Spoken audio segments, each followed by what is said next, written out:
you ready? Colorado, during tonight's presidential debate, at any given time, there's going to be a 1 in 5 chance we're going to hear something about Colorado. Former Governor John Hickenlooper and Senator Michael Bennet will be among the 10 Democratic candidates that are going to be on stage. Politics guy Marshall Zellinger doing some research. He's live in Miami. And Marshall, so you were trying to find out if where Hickenlooper and Bennet are standing tonight is really going to determine how much attention they're going to get. We know that they're in tonight's debate because of a random draw that has them with some big names. But what was not random is where they're going to be positioned among the 10 people on stage. That's based on polling, and because they're lower in the polls compared to the others on stage tonight, they're going to be on the outside, second from the end. So we did a little research experiment to find out if that means less attention. Miami involves a lot of getting noticed, being seen on the beach, making a splash in the water. So the candidates for president and standing out on the debate stage. We're in Miami at Miami Beach. So why are we at the beach? I feel a little creepy. Because me and photojournalist Ann Herbst had a silly idea. Is it because of us that you're leaving? Go to the place where everyone assumes we go on a work trip and actually work there. I'm a reporter from a Denver TV station. Could I bug the 3 of you to join the 7 of them? Oh, do you mind coming over real quick? Yes. It's a social experiment. Very nice, very nice. Line 10 people up side by side. This is a little weird, yes. Just like they'll be on the debate stage tonight. I do feel bad for the people on the end, just because camera-wise, they don't really get much attention. When you're watching at home, you don't see all 10 candidates at once. By the way, I'm the one talking. You didn't notice me because I'm second from the left, not dead center. I'm standing where former Governor John Hickenlooper will stand, second from the left. Senator Michael Bennet will be second from the right. I would have preferred that to be a random selection, but I don't think that's a particular advantage. We're all going to be on the stage with the chance to interact with one another. Do you think they're going to be given a fair shot compared to the people in the middle? No. Why? Just because they're on the outside. Why are we asking this question? Well, last night, Cory Booker spoke for almost 11 minutes. That's double Jay Inslee, who stood where Bennet will stand tonight. Well, I think naturally we kind of look for center, but then we want to look for someone who we know, someone who we feel comfortable in, and someone who's going to be very confident in the way that they speak. Thank you. Take it from these beachgoers and a random reporter. We know how to stand out in a crowd.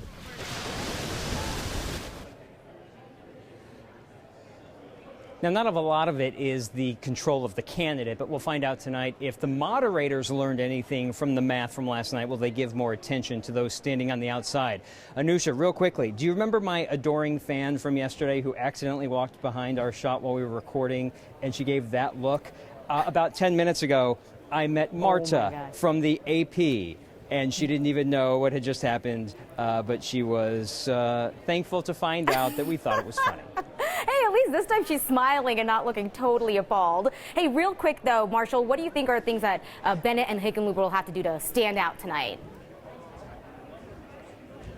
Well, I asked Michael Bennet if he has to have a Ted Cruz moment, you know, blowing up at the Texas Senator like he did on the Senate floor. Would he have to do that here? Oh man, mic drop there. We just lost Marshall all the way from Miami. Anyway, you got the gist of the important stuff of what he was talking about. So whether you were watching the first night of the debate or not, it is not hard to guess that the big topics that were getting a lot of attention, right? They were immigration, women's rights, and affordable health care. If we could guess, we're going to get round 2 of that tonight as well. Let's take a look at how the numbers are stacking up in Colorado. We'll start with healthcare because that's a topic that impacts everyone. 2018 data from the Colorado Health Institute shows about 49% of people get their insurance through their employer. 35% have public insurance like Medicaid or Medicare. Only 8% go through the state-run exchange, and the last 6% are uninsured. On average, it's costing a single person between $3,000 and $5,000 a year for coverage, more than double that for families. Colorado was the first state to pass a law lifting restrictions on abortions in 1967, but 87% of counties here do not have abortion providers. Only 8% go through the state-run exchange or buy it on their own. Private insurance companies are not required to cover abortions, and state employees' insurance will only cover them to save a woman's life.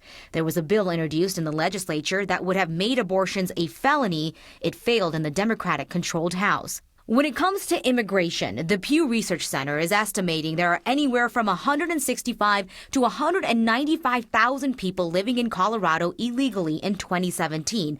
Those were the most recent numbers we could find. During that year, the state's population was roughly 5.6 million. Domestic violence is life-changing, terrifying, and very dangerous. But some victims have started reaching out to local organizations for help instead of calling the police. The group Latina Safe House told our Sonia Gutierrez it's out of fear of ICE and deportation. Yo pensé que estaba bien en un principio. Everything seemed fine at the beginning. Después ya vinieron las agresiones físicas. Until she says he started isolating, humiliating, and beating her. Como por 5 o 6 años. She lived through this for close to 6 years, never reporting it because of fear. A veces el miedo cohíbe mucho. Fear of him. Fear of the police, and fear of deportation. Solo me iba a llorar. Until one day, Enfrente de mis hijos. she says he beat her in front of her kids, and she finally made that call. Ya no más. To Angela Caseña in Latina Safe House. The number of resources that they have has actually gone down. Caseña says there were 2 main policy changes last year that made reporting harder for immigrants. One of them had to do with asylum seekers and domestic violence. The other had to do with U visas, the program that allows victims of domestic violence to stay in the country with legal status.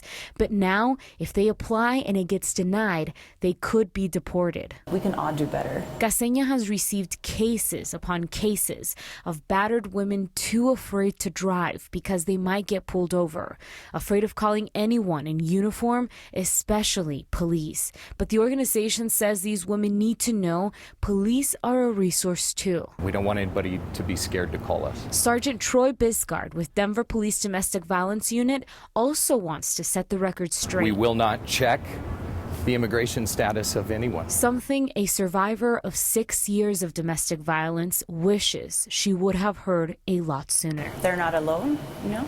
Usted no está sola. And I want them to know that we are here for them. Caseña tells me there have been women who come to her saying they have been told machismo and domestic violence is a part of our culture. Let me just say it loud and clear right here. In no culture should domestic violence be justified or tolerated. None. I couldn't have said it better myself. And Sonia, I think it's important, you said, to point out that this has been going up, is what you've been hearing. That's exactly right. So Latina Safe House says that so far this year, they've seen more women and children than all of last year combined. So that's very telling. All right. Thank you for that. I appreciate it, Sonia. Well, the legal back and forth is continuing over the red flag law. State officials have now filed a motion to dismiss a lawsuit against the state. Pro-gun rights organization Rocky Mountain Gun Owners filed that lawsuit against the governor and the state legislature last month. It's accusing Democrats of acting illegally and unconstitutionally to pass the gun control measure. The motion filed today claims that no one in the group was hurt, so this dispute should not be in district court. They're also arguing the complaint was filed as the legislature ended without giving time to resolve the alleged issue. If you were on I-25 after 8 o'clock last night, there's a chance that you saw some cars slowing down, but it wasn't because of a crash or construction. It slowed down for a soldier finally coming home. The procession was in honor of a World War II veteran who will be laid to rest in Laramie, Wyoming.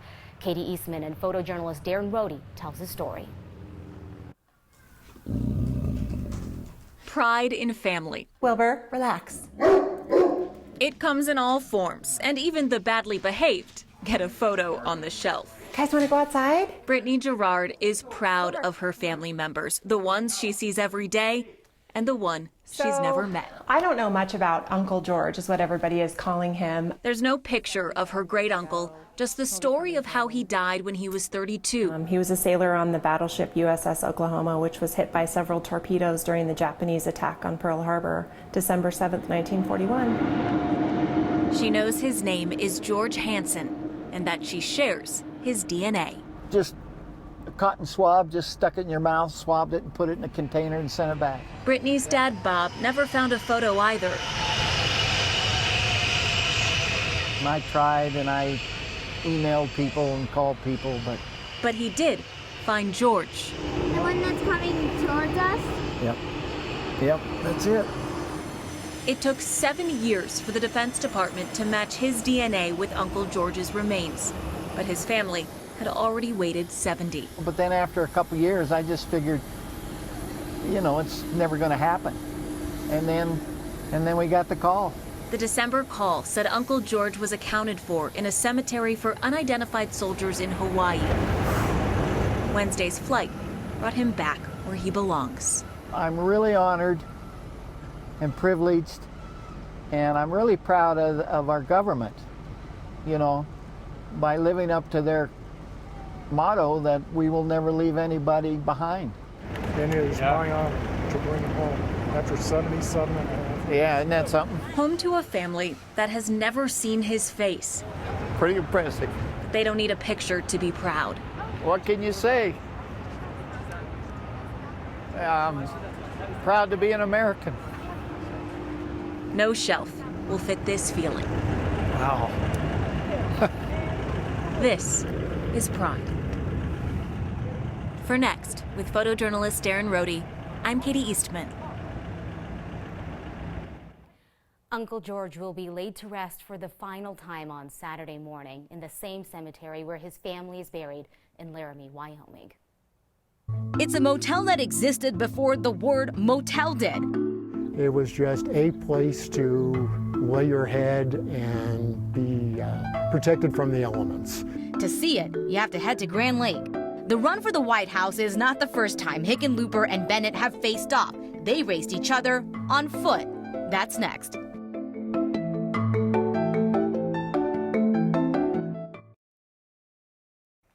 Welcome back. I'm Kathy Sabin. And you know what? It was another warm summer day with temperatures back in the 90s. Our high of 93 is above average, but not quite near the record of 105 for the date. And with high pressure anchored where it is, it's allowing in just enough moisture for isolated gusty storms tonight. They don't have a lot of punch to them, but we're seeing some stronger activity in southeastern Colorado. Storms are moving really quickly from the southwest to the northeast, and there are a couple around the metro area with wind, lightning, and kind of what feels like little mini water balloons when the raindrops come out of these clouds. They're not severe and they'll be short-lived. This activity moving out tonight with clear skies and light winds. Another warm, dry day coming up tomorrow with a little moisture for a few thunder showers in the southern mountains on Friday afternoon. Partly cloudy, 61 tonight. A brief shower or rumble of thunder early and then clearing. Back to the hot highs in the 90s. We get you into a warm weekend with a few thunder showers coming in late Sunday into Monday. A better chance of rain from storms and a cooling trend as we kick off next week. Keep those weather pictures coming. This one from Bob Russell, Anusha, is just beautiful. All right, that certainly is. Thank you very much, Kathy. On this Throwback Thursday, let's go ahead and head back 14 years when Senator Michael Bennet and former Governor John Hickenlooper were running a different kind of race. The Denver Public Library shared this photo of Bennet and Hickenlooper running a race through the water fountain behind the Museum of Nature and Science. They had to outrun the kids right behind them. Happened after a news conference in July of 2005. Hickenlooper was the Denver mayor back then, and Bennet was the Denver Public Schools superintendent at the time. So Hickenlooper and Bennet are well known here in Colorado, right? But on the debate stage tonight, they're going to be a part of the "Who is this guy?" group of candidates. Hickenlooper dealt with that before he even made it into the auditorium. An NPR reporter tweeted that a security officer asked the presidential hopeful if he was there to pick up press credentials, and he had to explain that he is actually a candidate. Okay, before you cringe too much at that, 9 News political analyst James Mejia thinks that being one of the lesser-known people could actually be a positive play for the Colorado candidates. You know, it will be interesting to see if either candidate can make fun of themselves a little bit, maybe be a little bit self-deprecating and say, well, you don't know me, but I've been working on foreign policy issues as a U.S. Senator for some time, or you don't know me, but I've been leading one of the greatest states in the country for quite some time. Hopefully there's a little bit of humor to being one of the unknown, and perhaps they can play that to their advantage against 4 of the 5 leading candidates that they're going to be on the debate stage with. Okay, night 2 of NBC's Democratic debates begins in about 45 minutes at 7 o'clock. There's an old motel in Colorado that has a lot of history within its walls. This is the beginning of motels. We believe that the Cottage Court is the precursor to what became a motel. We're going to be taking a trip to Grand Lake next.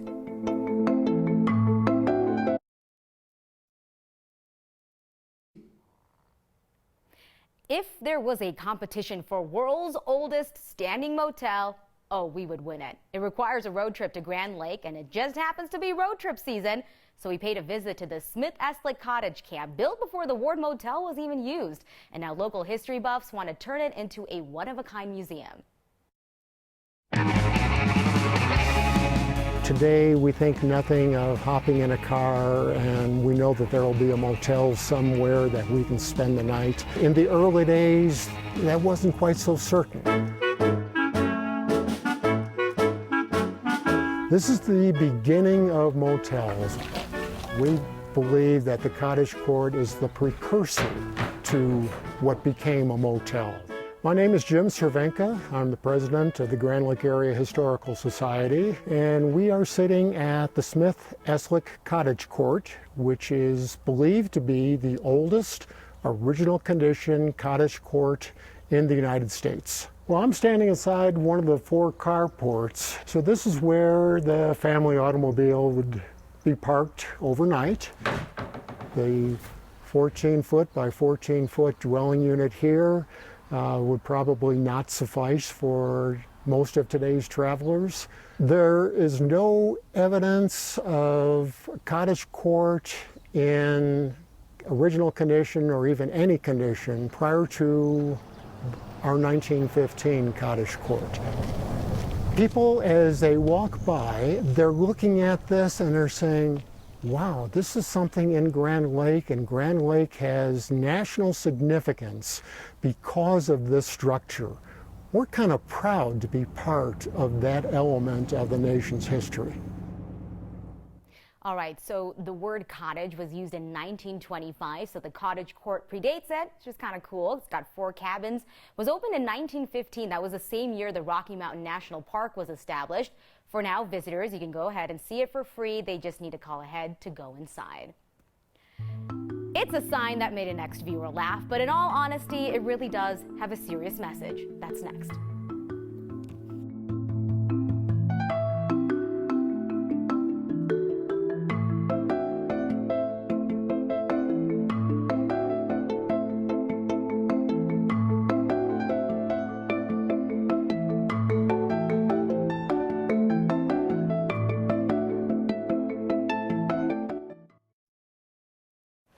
It's a sign that you need to protect your cars from bears or just give them the keys to park it. Jessica Trowbridge spotted this sign just outside the Fall River entrance to Rocky Mountain National Park. Said she can't decide if someone's trying to warn tourists or the bears are just moonlighting as valets.